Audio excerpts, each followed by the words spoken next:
I ordered Converse, like the knee-high Converse, and they're here, and I just want to do a video about them. I'm really excited about them, and I'll show you them. They just came in.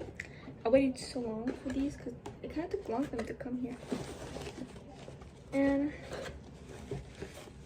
look, they're so cute.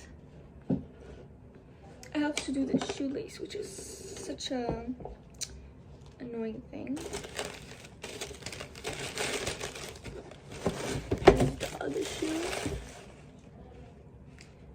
So I'm going to put the shoelaces on, and then I'll try them on and I'll show you.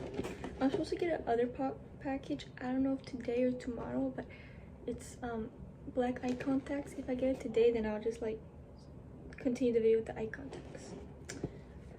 So I'm gonna put the shoelaces on, and yeah. Why is everybody holding